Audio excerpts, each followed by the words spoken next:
تالمبوط هو دوار يقع بجماعة تالمبوط إقليم شفشاون جهة طنجة تطوان الحسيمة في المملكة المغربية. ينتمي الدوار لمشيخة بني بوشداد التي تضم 6 دواوير. تنتمي تلمبوط لقبيلة غمارة الواسعة أكبر قبائل إجبالة بفرقة بني زجل الغمارية، حيث ترتفع القرية بحوالي 500 متر عن سطح البحر.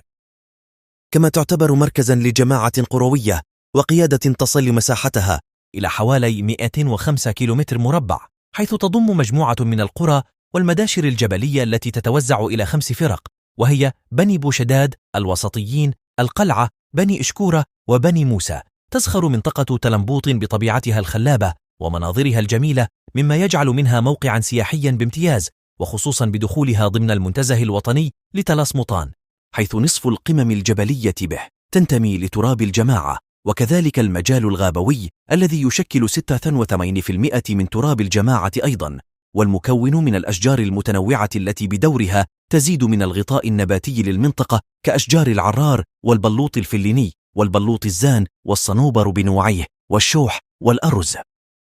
إضافة إلى جبالها العالية الشامخة والمكونة لسلسلة جبال الريف الكبير، والتي تعرف تساقط نسبة مهمة من الثلوج على قممها، حيث تعتبر مصدرا لينابيع مجموعة من العيون ذات المياه العذبة الباردة والأودية والمجاري المائية والشلالات، والتي بدورها تعطي منظرا رائعا وساحرا، والتي أصبحت عبارة عن منتجعات سياحية رائعة كأقشور